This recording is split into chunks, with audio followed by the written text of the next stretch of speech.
जी बच्चों, आगे एक थ्योरम है,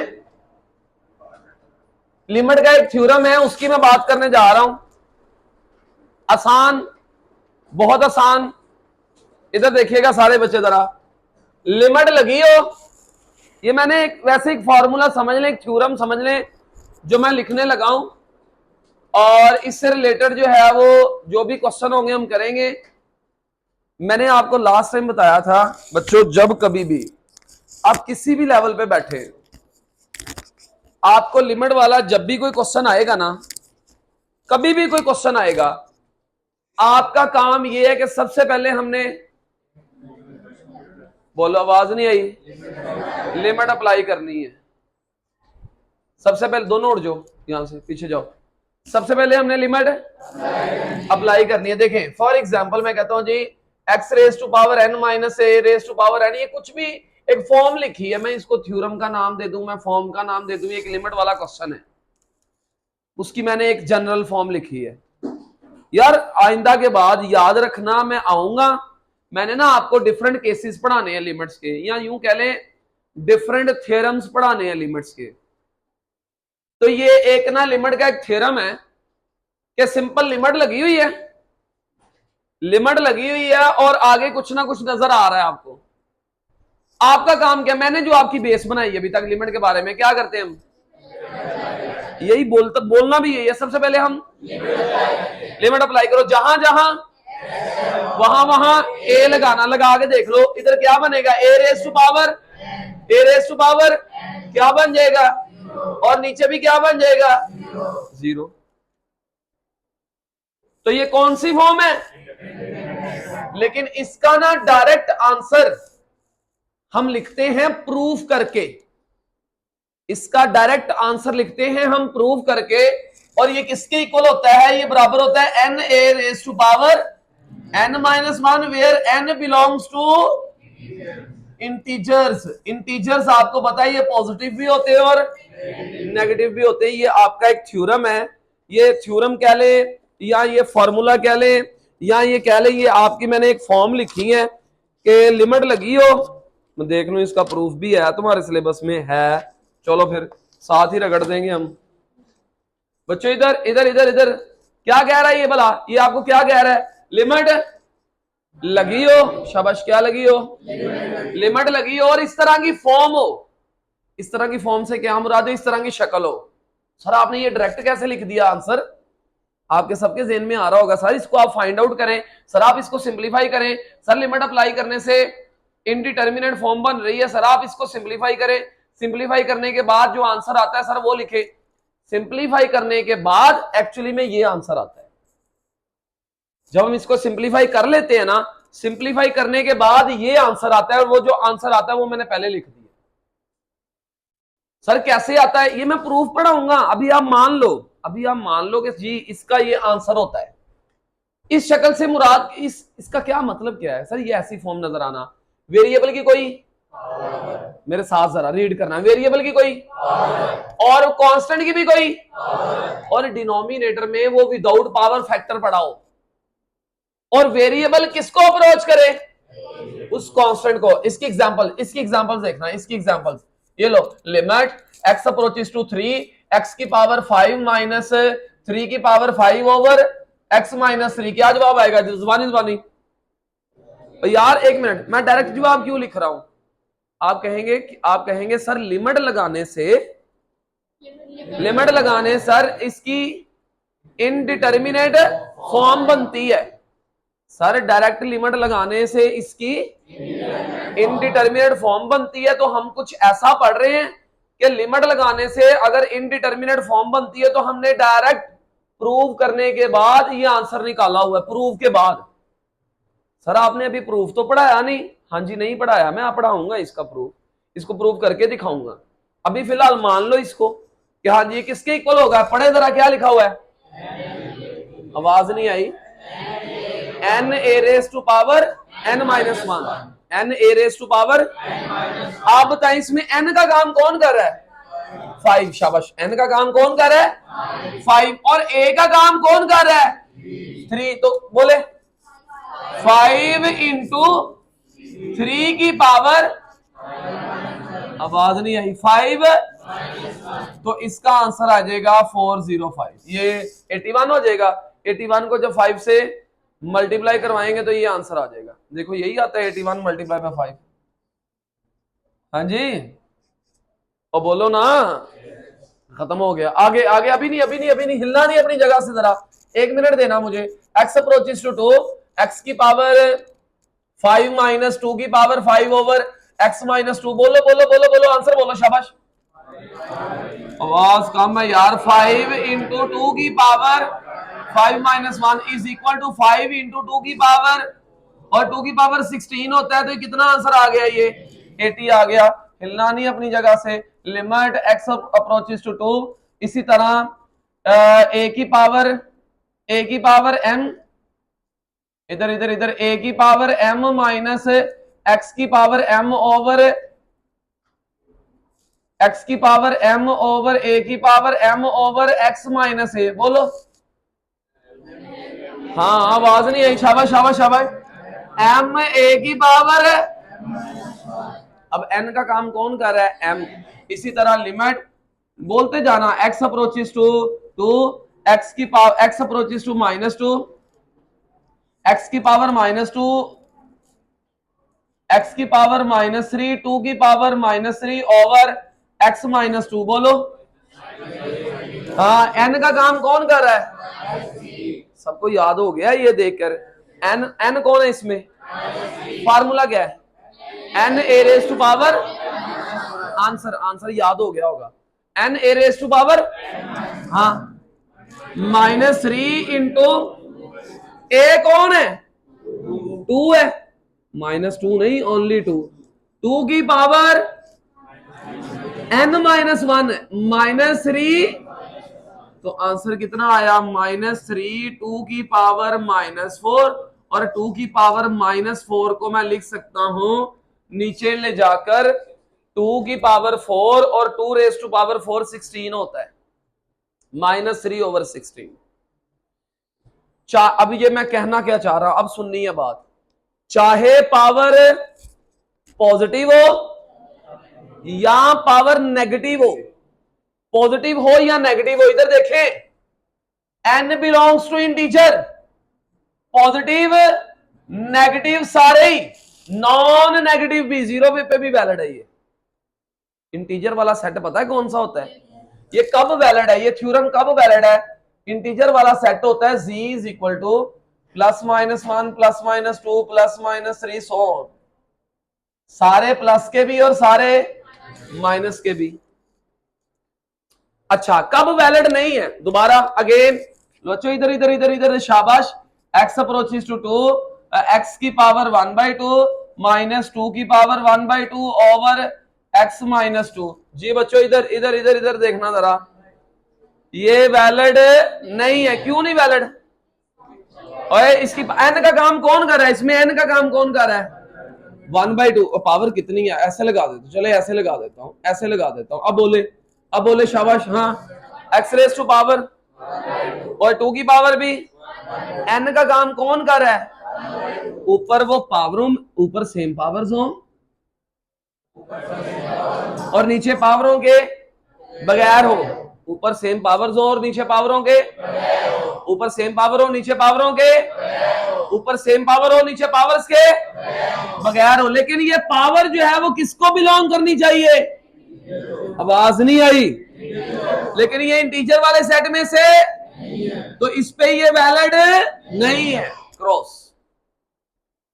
ये थ्योरम कब वैलिड है? जब जो पावर है ना इंटीजर वाले सेट के अंदर, फ्रैक्शन वाले नंबर नहीं होते। वो जो पावर है ना, पावर वो इंटीजर वाले सेट में से होनी चाहिए, जी में से बिलोंग करनी चाहिए। अगर वो जी में से नहीं हो, इसी वजह से तो लास्ट टाइम जो क्वेश्चन किया है, इसी वजह से तो उस सवाल को हमने रैशनलाइज किया था, अगर आपको याद हो। ये कब वैलिड है?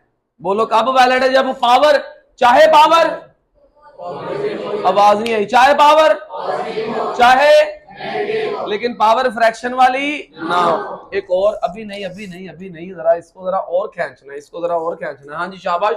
इधर इसका जवाब देना है बच्चों ने, इसका जवाब देना बहुत आसान है यार। 2 की पावर 5 माइनस एक्स की पावर 5 ओवर एक्स माइनस 2। जी बच्चों चलो चलो चलो चलो, शाबाश शाबाश शाबाश, और बोलो ना यार, एन का काम कौन कर रहा है?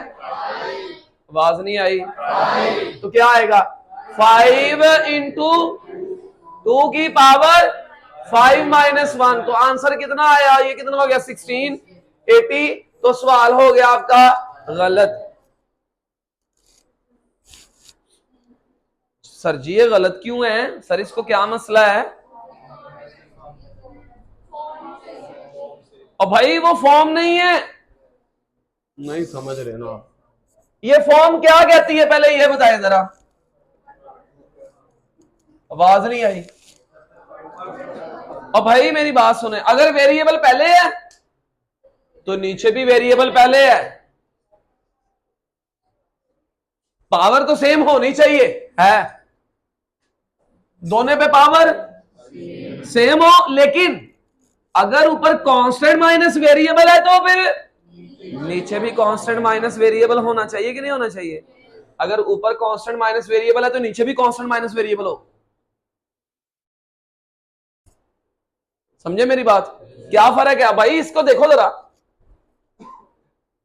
वेरिएबल है पहले, पहले वेरिएबल है तो फिर मुझे क्या करना होगा? पहले मुझे इसमें से माइनस को ऊपर वाले में से या नीचे वाले में से माइनस को कॉमन लेके किधर लिख दूं मैं? स्टार्ट पे। तो ये बन जाएगा x raise to power 5 minus 2 raise to power 5 over x। समझ आई कि नहीं समझ आई? पहले ये बताओ क्या किया मैंने यार? न्यूमरेटर में से या डिनोमिनेटर में से, आपकी मर्जी है। माइनस को क्या ले लें? जब माइनस कॉमन लेंगे तो वो प्लस वाला माइनस बन जाएगा, माइनस वाला तो ये इधर आ जाएगा, ये इधर आ जाएगा, तो ये माइनस बाहर आ गया। अब इस पे फार्मूला लग सकता है, लगाओ इस पे फार्मूला, शाबाश लगाओ फार्मूला। एन, यार फार्मूला बोलो ना, एन ये बोल दिया करो, n a raise to power n into a raise to power, what is n here? 5। What is a here? और 2 रेज टू पावर, तो answer will be 16, 2 raise to power 4, answer will be minus 80। नहीं समझ तो आइंदा ये बात fix हो गई हमारी लाइफ में। जब कभी भी हमें ऐसी फॉर्म नजर आएगी ना, जब कभी भी ऐसी फॉर्म नजर आएगी तो मैं इसको ये लिख लिया करूंगा, मानते हो? अब अभी मैंने इसका प्रूफ नहीं पढ़ाया, मैंने पढ़ाना है, मैं चैप्टर के एंड पे प्रूफ कराता होता हूं, ये आपको पता है। अभी मैं क्वेश्चन की तरफ मूव करूंगा जो इससे रिलेटेड क्वेश्चन है। जितने एमसीक्यू आ सकते थे वो मैंने इधर पुट कर दिए। अब आओ जरा एक्सरसाइज का लास्ट क्वेश्चन, एक्सरसाइज का last question, part number J. Limit X approaches to A, X की पावर एन माइनस ए की पावर एन ओवर एक्स की power M minus A raise to power M. इधर देखें सारे बच्चे, ओए मेरी बात सुने, जैसे ही हमने देखा ये क्वेश्चन, बीइंग ए स्टूडेंट मेरे ज़हन में पता क्या आया? यार पता नहीं की गल आ, ज़ैद आते को चिट्टू हुआ, वो छापू हुआ, छापू समझने? इत्थे छापू, छापा लाओ लेकिन साथ साथ जरा रिस्पॉन्स करके जे। इस पे जरा गौर, ये सारी चीजें मैंने नोट्सों में चेक करनी है तुम्हारे, ये बात ध्यान में रखना जरा, जब टॉपिक लिखा हो तो ये सब कुछ लिखा हो। X raise to power N minus A raise to power n. जैसे मैंने इस क्वेश्चन को देखा ना तो मेरे माइंड में ये वाली चीज आ गई। आपको किसी ने नहीं बताना, आप पेपर में बैठे हैं, आपके माइंड में फौरी तौर पे खुद ब खुद आएगा कि यार ये कैसा सवाल है, ये कैसा क्वेश्चन है, उसको कैसे करना है। तो मेरे माइंड में फौरी तौर पे तो ये आ चुका है, लेकिन इसमें प्रॉब्लम क्या है भला, बताएं जरा क्या मसला है? अब कहेंगे सर ये ना नीचे पावरों के, सर ये नहीं होना चाहिए।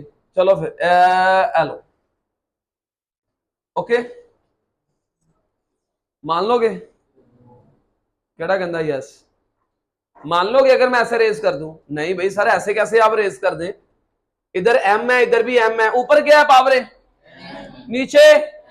तो मेरे ज़हन में आया कि यार कमी है किसी चीज की, ये हो जाना था, वो ये डायरेक्ट आंसर आ जाना था अगर नीचे क्या होता, आवाज ही नहीं आती यार। क्या होता? पावर के बगैर होता है, x माइनस ए होता। तो मैंने सोचा ये देखना, ये क्या लिखा मैंने बच्चों? आवाज ही नहीं आ रही। अब क्या लिखा मैंने?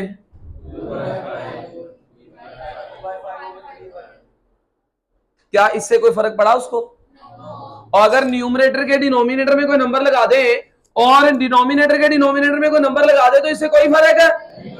तो मैंने सोचा कि यार अगर मैं, ये देखना जरा, मैंने क्या किया बच्चों, इधर x माइनस ए इधर भी लगा दिया मेन फ्रैक्शन, और x माइनस ए इधर भी लगा दिया, तो इससे कोई फर्क है? और लिमिट का हमने ये रूल पढ़ा है कि दोनों पे लिमिट अगर अलग अलग लगा दे कोई फर्क है? तो क्या किया भला इस स्टेप में हमने क्या किया भला? हाँ, divide the numerator and denominator by, बोलो बाय x माइनस ए। ये समझ आई कि नहीं समझ आई बताओ? और बोलो ना, न्यूमरेटर को और डिनोमिनेटर को किससे डिवाइड कर दिया? अब आप बताएं ऊपर वाला किसके इक्वल आ गया? जल्दी बोलो, इसका फार्मूला बोलो। n a की पावर, और नीचे वाले का आंसर, आवाज ही नहीं आई, m a की पावर m माइनस 1। अब इसको सिंप्लीफाई कर ले, अब इसको सिंप्लीफाई कर ले, आसान है। अब इसको मेरा बच्चा सिंप्लीफाई करो जरा, क्या आ जाएगा फाइनल स्टेप? और ये देखें, क्या इसको मैं ऐसे लिख सकता हूं, a रेज टू पावर, ये ऊपर जाके n minus 1 minus m plus 1, ये इससे, तो जो बाकी बचा वो आंसर आ गया। क्या आंसर आया? कैसे? और ये स्टेप कैसे आया बोला? नीचे वाली जो पावर होती है ना, अगर दोनों बेस सेम हो, हमने ये लाइफ में पढ़ा है, x की पावर 5 और x की पावर 3, दोनों की बेस सेम है, तो नीचे वाली पावर ऊपर जाएगी तो नेगेटिव हो जाएगी, और ऊपर वाली नीचे आएगी तो साइन चेंज हो जाते हैं। पॉजिटिव है तो नेगेटिव हो जाता है, नेगेटिव है तो नीचे m जो है वो पॉजिटिव है, ऊपर जाके नीचे 1 नेगेटिव है, ऊपर जाके पावर में a एक बार लिखा जाता है। ये पढ़ा है ना हमने, ये ऐसे x एक बार लिखा रहेगा, ऊपर वाली नीचे वाली पावर्स ऊपर चली जाएंगी। इसी तरह इसको कर लिया, तो क्या फाइनल आंसर आया? n ओवर m a की पावर n माइनस m। खत्म हो गया, समझे? और बोलो ना, लो जी, ये आपका एक थ्योरम मैंने लिखा और उससे रिलेटेड जो क्वेश्चन थे वो लिख दिए। उसके बाद आगे बढ़ते हैं जी। अच्छा एक बात बताएं, लिखना छोड़े एक मिनट, मैंने आज आपको पहली बार ऐसी चीज कराई है जिसका मैंने डायरेक्ट आंसर लिखा है। अब कुछ ऐसी आएंगी चीजें जिसका मैं डायरेक्ट आंसर लिखी जाऊंगा। आपसे मैं पूछूं यार मैंने डायरेक्ट आंसर क्यों लिखा है, तो आप कहेंगे सर डायरेक्ट लिमिट लगाने से, आवाज नहीं है, डायरेक्ट लिमिट लगाने से कोई सर इनडिटर्मिनेट फॉर्म आती है, तो आपने उसका डायरेक्ट आंसर लिखा है, इसका हम प्रूफ पढ़ लेंगे। इसी तरह नेक्स्ट एक फॉर्मूला लिखने लगाऊं, वो फॉर्मूला ही समझो। अब ये थ्योरम क्या कहता है? नेक्स्ट क्वेश्चंस के लिए थ्योरम, ये थ्योरम ये कहता है कि क्या लगी हो, देख रहे हो, क्या लगी हो? लिमिट लगी हो, और थीटा किसको अप्रोच करे? बोलो। और इधर कौन सा फंक्शन हो? थीटा ओवर जो इधर एंगल हो वही डिनोमिनेटर में हो, तो इसका जो आंसर है वो किसके इक्वल आएगा? बोलो किसके इक्वल आएगा? अब आप क्वेश्चन करेंगे सर 1 कैसे? मैं तुमसे फिर ये कहूंगा कि ये लिमिट वाला क्वेश्चन है। आप बताएं जब भी लिमिट वाला क्वेश्चन आता है सबसे पहला काम क्या करते हैं? बोलो शाबाश, कर दिए अप्लाई, जहां जहां वहां क्या लगाना है? 0 लगा दो। इधर क्या लगाया? 0, साइन 0, और नीचे भी क्या है? तो 0/0 फॉर्म है, तो मैंने क्या लगा दी? लिमिट लगाई। अब इसका आंसर 1 आया, तो 1 कैसे आया होगा? प्रूफ करके, जो कि मैंने अभी, वैसे ये अगर मैं डायरेक्ट लिमिट लगाऊं तो ये क्या बनती है? इनडिटर्मिनेट फॉर्म ही बनती है। लेकिन अगर मैंने 1 आंसर आपको लिखवाया है, तो मैंने कहां से लिखवाया होना है? सर इसका कोई प्रूफ किया होगा आपने, तो तो डेफिनेटली 1 आया होगा। तो आइंदा हमारे लिए ये बात फिर फिक्स हो गई कि जब कभी भी इस तरह की कोई शक्ल नजर आएगी, क्या फॉर्म नजर आएगी, sine theta over theta is equal to, limit लगी हो थीटा किसको अप्रोच करे, 0। सबसे इंपॉर्टेंट बात है ये, थीटा इधर एक्स भी हो सकता है, अगर इधर एक्स होगा तो इधर एक्स होगा, इधर भी एक्स होगा। ये फॉर्म क्या कहती है भला, क्या कह रही है तुमसे, ट्रिग्नोमेट्रिक फंक्शन साइन हो, ऐसे बोलना है, ट्रिग्नोमेट्रिक फंक्शन साइन हो। शाबाश, फिर दोबारा, ट्रिग्नोमेट्रिक फंक्शन साइन हो, कोई उसका और डिनोमिनेटर में भी कोई एंगल हो, तो हम सेम एंगल हो तो आंसर किसके इक्वल लिखेंगे, शाबाश, किसके इक्वल लिखेंगे, ऊपर कोई नीचे भी कोई, तो इसका आंसर अगर वो दोनों सेम है और थीटा किसको अप्रोच कर रहा है, 0 पे, तो ये वैलिड है ही है। लेकिन इसकी अपनी एक रेंज भी होती है जो कि आपको बोर्ड के पेपर के पॉइंट ऑफ व्यू से या entry test point of view से ये मैं क्वेश्चन लिखने लगा हूं। थीटा की जो रेंज होती है ना, थीटा जो है वो -π/2 से π/2 के दरमियान में होना चाहिए। -π/2 और π/2 का मतलब ये है फर्स्ट एंड फोर्थ क्वाड्रेंट।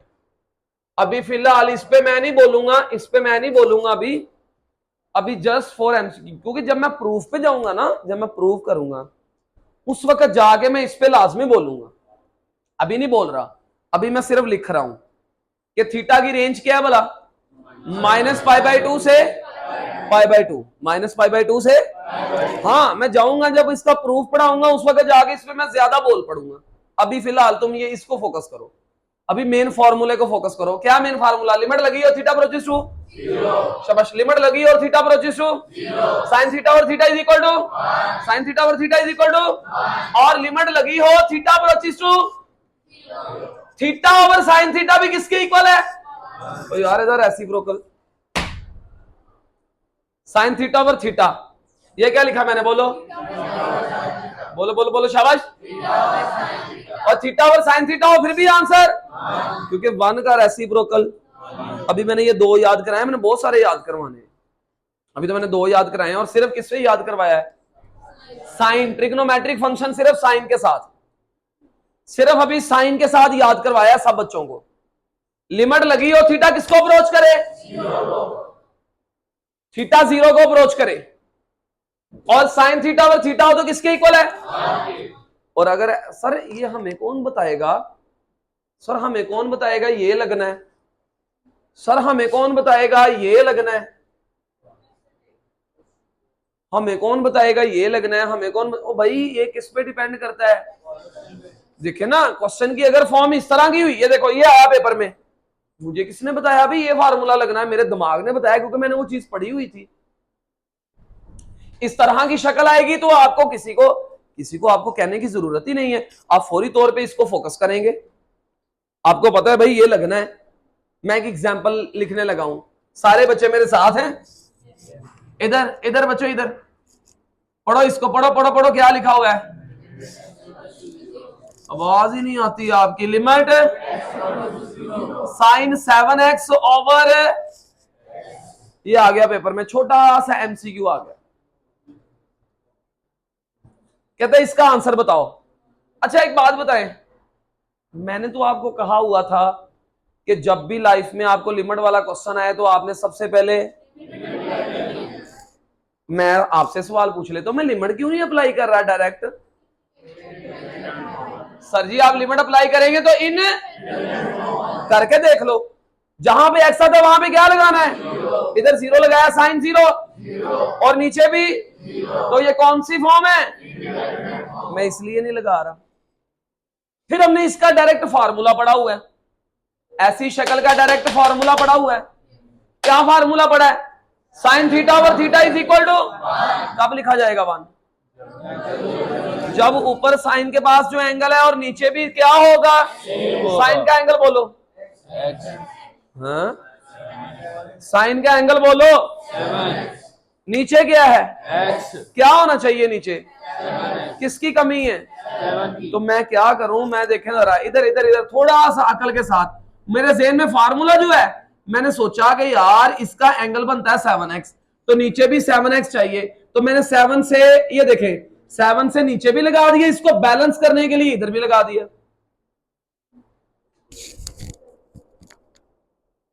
मुश्किल है यार, मुझे मेरे ज़हन में था ना, क्या मेरे ज़हन में था कि भाई जो इधर एंगल है वही, फिर इसका आंसर किसके इक्वल आ जाना है, तो कमी किसकी थी 7, अगर नीचे डिनोमिनेटर में लगाया तो इसको बैलेंस भी कर दिया। अब इसका जवाब बोलो, इसका आंसर बोलो जल्दी से। और ये कौन है, और 7 पे अगर मैं लिमिट लगाऊं भी तो आंसर, क्योंकि 7 एक कांस्टेंट है, शाबाश 7 एक, और लिमिट किसकी है, एक्स इसके बीच में मौजूद, तो आंसर 7 ही रहना ये, तो 1 × 7 = 7, ऐसे। हाँ मुश्किल है नहीं। एक और एग्जांपल लो, limit x approaches to 0 sin ax over a x, क्या करूं, जल्दी बोलो, आवाज नहीं आ रही, सारे ए से क्या करवाएं, ये लो जी, limit x approaches to 0 sin ax over ax multiply by, इसका जवाब 1 × इज इक्वल टू, बहुत मुश्किल है। इधर हिलना नहीं अपनी जगह से, शाबाश, चलो शाबाश मेरा बेटा, शाबाश, आवाज नहीं आ रही, शाबाश, क्या करूं 5 से मल्टीप्लाई, और क्यों भला भाई, नीचे क्या चाहिए हमें, तो क्या करवाऊं 5 से मल्टीप्लाई, और क्योंकि मेरे पास फार्मूला है, ये ले 5 से मल्टीप्लाई, ये किसके बराबर आ गया 1 × आंसर, पहला पार्ट हो गया।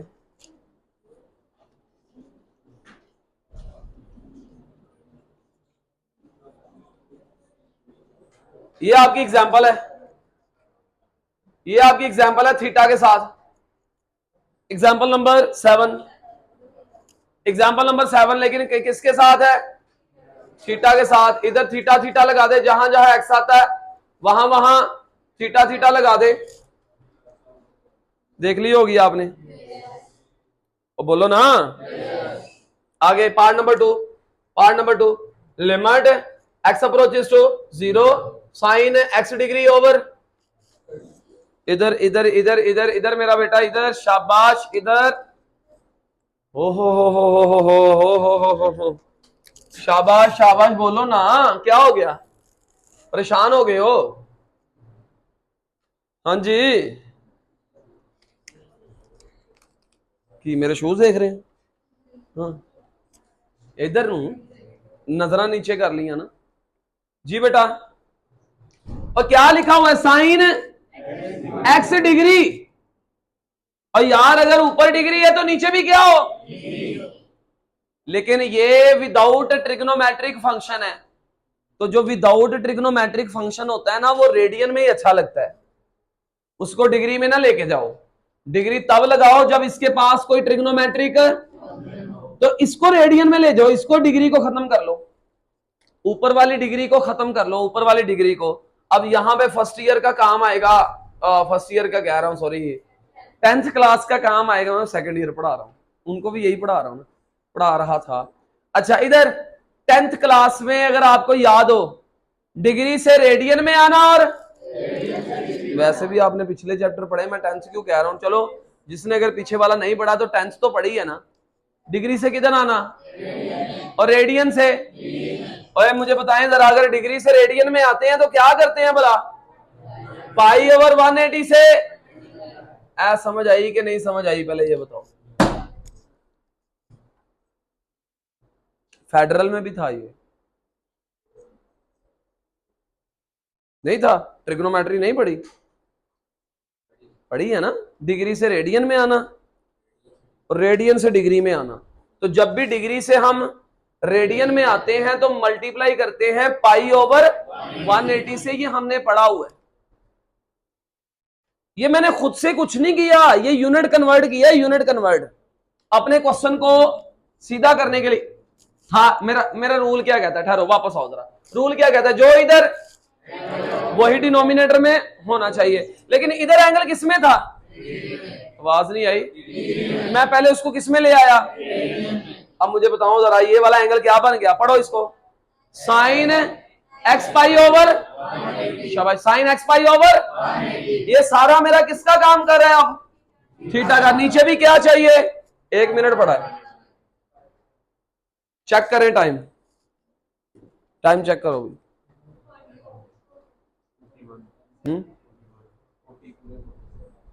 39।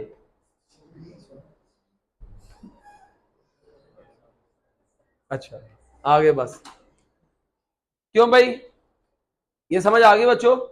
अब क्या करेंगे, नीचे भी वही एंगल चाहिए, तो नीचे वही एंगल लाने के लिए क्या करूं मैं, जरा देखो जरा, ओए ये ना मेरी बात सुन, ये मैंने खुद से नहीं लगाया, ये यूनिट्स कन्वर्ट हुआ है। अब मैं खुद से जो नीचे करने जा रहा हूं, बैलेंस करने के लिए एक्स के साथ मुझे क्या चाहिए, पाई ओवर। इसको बैलेंस करने के लिए अगर मैंने ये डिनोमिनेटर में लगाया, इसको बैलेंस करने के लिए इधर मैंने लगाया। अब मुझे बताओ इसका जवाब बोलो, और बाकी क्या है, पाई ओवर, तो आंसर क्या आया, पाई ओवर 180, ये हमारा आंसर है। एक मिनट, ये कौन है पाई ओवर 180, ये कौन सा पाई ओवर 180 है, जो डिग्री से किधर आए हैं, शाबाश, डिग्री से किधर आए हैं, रेडियन में, डिग्री से किधर आए हैं, ये वो है, ये खुद से नहीं है किया काम, ये तो यूनिट कन्वर्ट हुआ है। हाँ, खुद से जो नीचे लगाया उसको बैलेंस करने के लिए मैंने इधर लगाया। अब ये जिस पे दायरा लगाया ये किसके इक्वल है, और बाकी आपका जो है वो साथ आंसर आ गया। बस और कुछ नहीं करना, आपका